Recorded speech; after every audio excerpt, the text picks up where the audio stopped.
Hello and welcome to Outdoor Oklahoma. I'm Casey Harriet, and today we're going to be diving into the topic that is near and dear to hunters' hearts across Oklahoma, and that is deer hunting. Whether you're a seasoned pro or looking to get started, we understand the journey into deer hunting can be quite intimidating.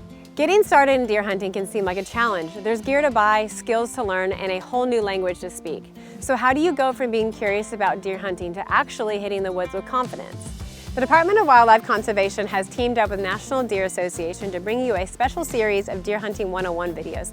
These videos are cram-packed with expert advice, tips, and guidance to help you better understand deer hunting and to get you out in the field safely and responsibly.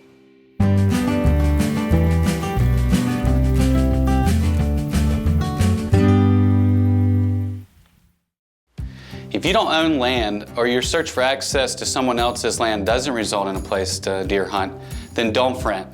There's a good chance some excellent public land exists within a short drive of your home. Public land that you can chase whitetails on typically exists in the form of three major categories: federal, state, and private land that's open to the public. Federal land comes in the form of national forests, national wildlife refuges, military installations, and in some areas, Bureau of Land Management, or BLM managed public lands. State forests, state wildlife management areas, WMAs, and sometimes even state parks also allow deer hunting. For whitetail hunters, these will be one of the most common sources of public hunting. Lastly, private landowners can enroll in special programs that incentivize opening their property to public hunting, fishing, and other activities. A quick Google search of your state's public hunting areas or a phone call to your wildlife agency is a good place to start and should point you in the right direction. Also, some smartphone apps like Allnex Hunt specialize in access, compiling all of these resources conveniently into one place. Start by identifying all the public areas within a reasonable drive of your home. And if you're lucky enough to have several options available, then dig in a little deeper into the specific deer hunting opportunities on each area to see which ones might work best for you. Most agencies provide details and maps of their public hunting lands online, and some even go as far as to post participation and harvest data. Another great point to contact is a person who actually oversees or manages the area. This is often a wildlife technician or biologist. Since they are on the area regularly, he or she should have a good understanding of the number of deer on the property, their travel patterns, as well as the amount of hunting pressure the area receives. Don't overlook the local conservation officer as a source of information either. Since they patrol the area on a regular basis, they'll have a lot of insight on which areas are getting hunted the hardest, as well as where deer hunters seem to have the most success. Make sure you've done your homework and know all the rules and regulations of the specific area before heading afield. If you hunt public land long enough, you're going to walk up on another deer hunter and have other hunters walk up on you. It's just one of the caveats of sharing land with others. If you're the one walking up on someone, all you can do is quietly apologize for the intrusion and head to another area. Hopefully those who walk up on you will do just the same. Just keep in mind that on public land, no one has their own spots, so don't get possessive of any particular area. It's almost always first come, first serve. While finding a good deer hunting property can be challenging, the rewards of having a place to hunt will make the effort worthwhile. You found a place to hunt, lined up all your gear, picked a spot, and practiced with your bow or gun. The preparation is complete, and now the real excitement can begin, getting into the woods to hunt. An important goal when deer hunting is to see them before they see you, or at least see them before they pass by you without even knowing it. That's not always as easy as it sounds. Deer rarely parade right out into the open. They're usually cautious, making use of cover as they move. Often, they're partly or mostly hidden by plants or other structure. Instead of seeing an entire deer, you're more likely to see parts of a deer first, like the lines of its legs, the silhouette of its neck and head, or other body parts.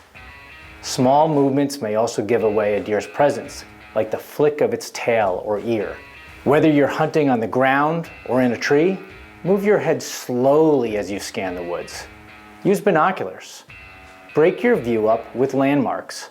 Pause and search each section looking for shapes or a movement that catches your eye. When you're sitting quietly, your ears should provide the first warning that a deer is nearby or approaching.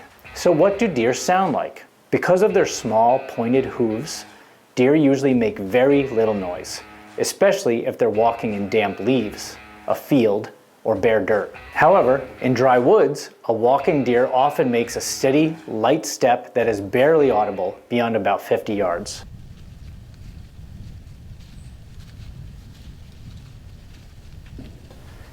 Many times deer may be within range without making any noise at all. When a deer is moving, their steps may be steady but alert.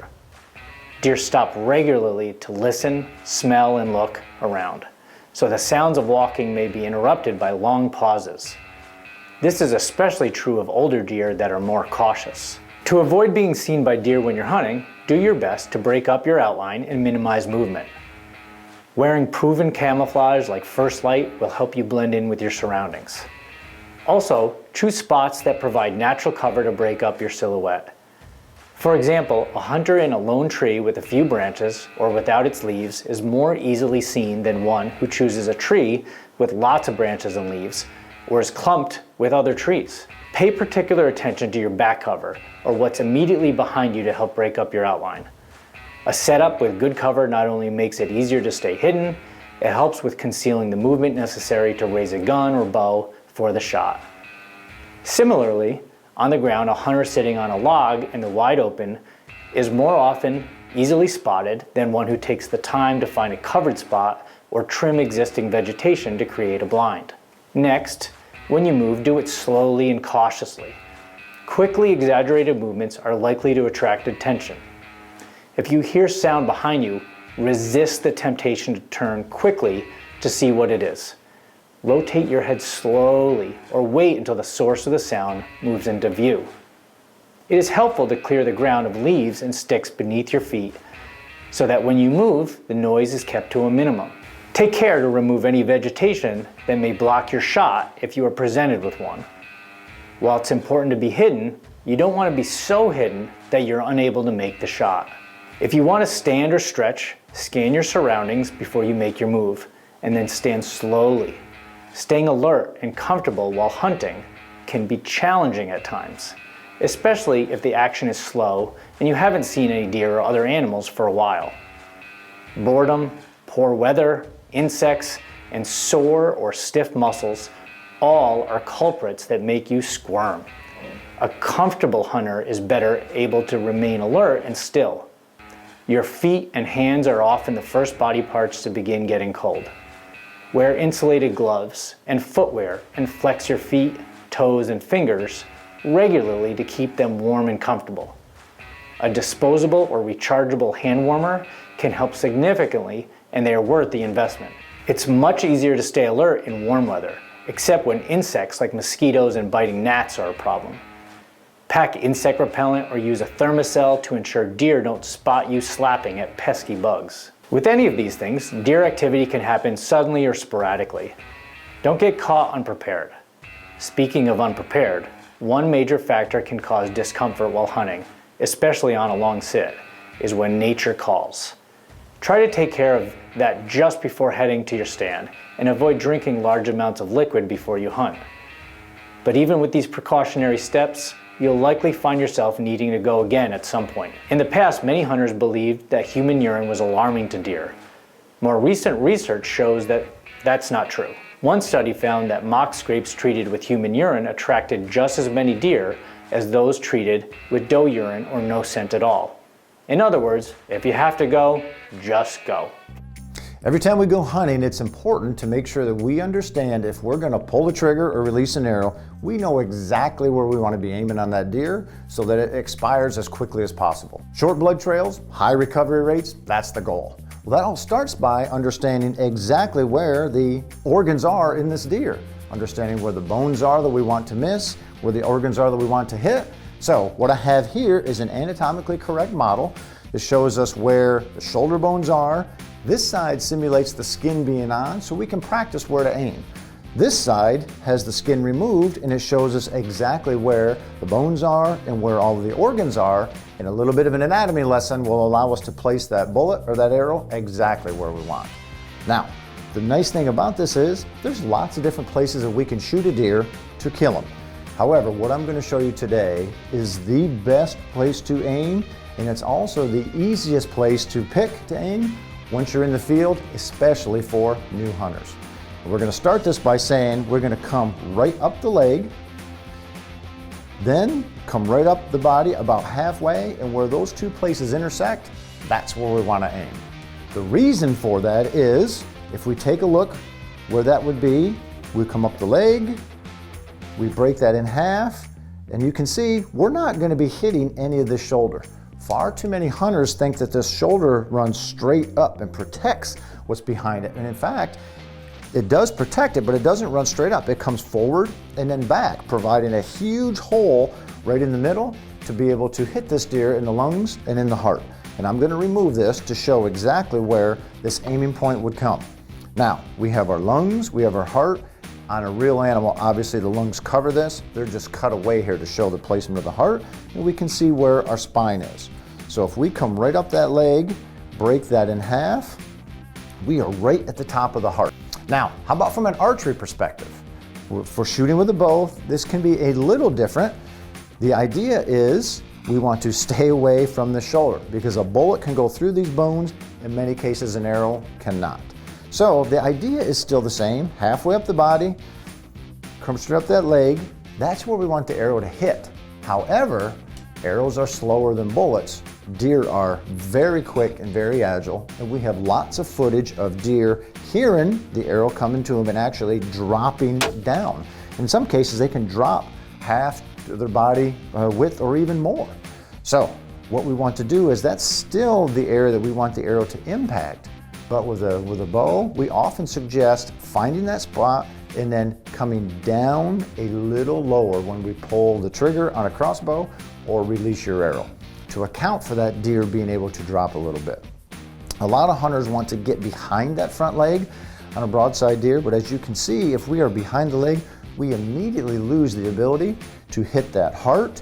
And from the lungs perspective, the lungs are much thicker up front than they are in the back, so we are causing more trauma to a deer's body by hitting the lungs farther forward. Very important from an archery perspective. So what I do is I will come up that leg, halfway up the body, that's where I want to hit. I will actually move down a little bit as my aiming point to ensure that if that deer does drop some, I'm still exactly where I want to hit.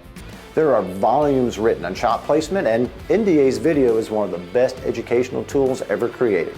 However, there are far fewer materials available on what to do after the shot. How long should you wait before pursuing the deer? How likely is it to go toward water or downhill? How do you go about finding it? The answers to these and other questions vary depending on where you hit the deer, how soon rain is forecasted, and a few other variables. First, sometimes our eyes can deceive us. Using a lighted nock and filming your hunt are two great ways to increase confidence in the assessment of where you hit your deer. If you film it, have a friend hold the camera or mount it in a tree rather than on your weapon so that the footage doesn't shake at the most critical moment. Watch and listen to the sound of the impact. Did it crack like bone? Thud like the sound of a body cavity?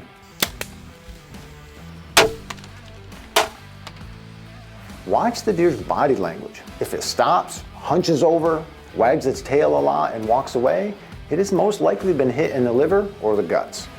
If it bolts, it's probably a good vital hit or maybe bone. Stay quiet, watch, and listen to the deer's direction of travel and use landmarks to note the last points seen or heard. You might hear the sound of the deer coughing or crashing into a thicket. Check your video if you have one and check your arrow. Take pictures of it. If the arrow passed through the deer, there's a good chance of recovery. Use the blood or stomach material present on the shaft and fletching to estimate where you hit the deer and how long you should wait before retrieving it. Look at the blood on the arrow. If it is bright red, it's either from vitals or muscle. Lung blood can be pink and frothy, but not always. Dark blood is usually liver or guts, and green or brown matter is from the digestive tract. Smell the arrow. As you can imagine, stomach contents have a different odor than blood. Check for hair that fell off at the impact site. What part of the body did it come from? White fur comes from the underside and could indicate a single lung shot if you hit forward of the diaphragm. Check the beginning of the blood trail. Take pictures of it. How much blood is there? Artery and heart shots leave a lot of blood. If you've hit a deer there, it won't be far. Are there bone fragments? That is usually an indicator of a non-lethal leg shot. You should start tracking these deer immediately and look for a follow-up shot. Now, add up all the clues. Where do you think you hit the deer? This will determine how long you should wait before picking up the trail. It is important to wait the appropriate amount of time to avoid pushing that deer farther away. If you hit a deer forward of the diaphragm, meaning in the lungs or heart region, then there is nothing to be gained by waiting a long time before you can track it. If you hit a deer in the heart or lungs with a firearm, simply wait a few minutes and then take up the trail. If you're archery hunting, then waiting 15 to 30 minutes is advised. Now, contrary to this, if you hit a deer behind the diaphragm, meaning in the stomach region, then you should wait at least 8 hours before pursuing. This is because stomach shot deer need additional time to expire. Wait 8 to 10 hours for liver and even 10 to 12 hours for gut shot deer. They will often bed rather quickly, so give them plenty of time and your tracking job will be much easier. If you think you hit a single lung and you have room to do so, pushing the deer may result in a recovery. Deer are amazingly tough critters and can sometimes survive on a single lung, but running with a fresh wound and only half the oxygen may help them expire or offer an opportunity for a follow-up shot. Now that you've waited the appropriate amount of time, it's time to hit the trail. First, make sure you have a good flashlight and some flagging tape or clips to mark your trail. If you want to use something that's biodegradable so that you don't have to go back and collect it, try using bits of toilet paper. Ideally, you can get some friends and a blood tracking dog where legal to help. And when following a blood trail, go slowly, making sure not to disturb the evidence. Scan the area ahead of you and listen closely for clues that help locate your deer. Shine your flashlight ahead. If you see the reflection of a deer's eyes looking back at you, back out quietly. The deer will likely expire in that spot. On hard to follow blood trails, it's best if one person marks the last spot of blood while others search on hands and knees if necessary ahead for the next drop. Once found, the person marking the last spot then can move forward and you continue to search for the next drop. Can you see the deer's tracks? Are they running or walking? If they are walking, they may be getting ready to bed down. Here are several tips learned from tracking thousands of wounded deer. Wounded deer do climb hills. The old adage that wounded deer won't go uphill is completely false. Deer follow their typical patterns and they want to get to where they know they're secure. So if secure cover is uphill from where they are when they get shot, don't be surprised to see them go uphill. Wounded deer behavior changes during the season. As I said earlier, deer want to get to where they know they're secure. So if it's early in the archery season and deer are still on their summer routine, this can be very close to familiar cover and they may not go far when hit. Conversely, if they are shot during the rut or when they're on an excursion, they may attempt to travel literally hundreds or thousands of yards to get back to their preferred cover. So keep time of year in mind when you start on a blood trail. Double lung hit deer can travel quite a distance. We love to see a rifle shot deer drop in its tracks or an arrow shot deer drop in sight, and understanding shot placement and appropriate shooting practice can greatly aid in these short trackings.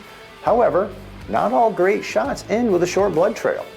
Occasionally, a deer that was shot through both lungs can travel up to 200 yards. Stomach shot deer may go to water. All wounded deer do not gravitate to water, but stomach shot deer may do so. However, it's not always a direct line to creeks or springs or ponds.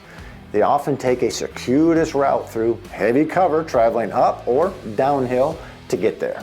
High back shots are often unsuccessful.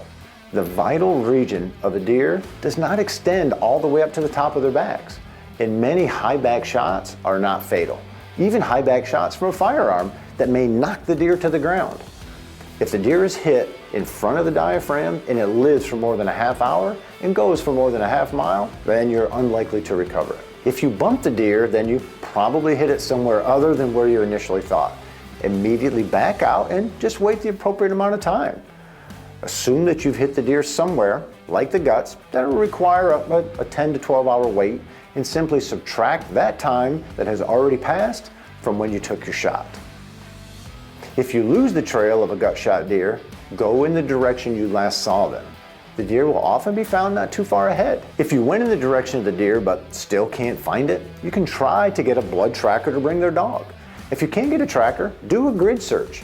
Many deer that couldn't be blood trailed have been found while searching the area around where you last saw them or last found blood. As hunters, we should do everything possible to make a clean shot and to ensure quick kill and short recovery. In the real world though, things can go wrong. And when they do, we owe it to the animal to do everything in our power to obtain the follow-up shot and or recover the animal as quickly as possible. Okay, you found your deer. Now what? Well, first, congratulations. Be happy, smile. Take those with you. Hug them if you want to. This is a really emotional time, so soak it all in and enjoy the moment. You have just had a great experience and acquired some high-quality protein. Next, you want to get the deer field dressed and the meat taken care of as quickly as possible.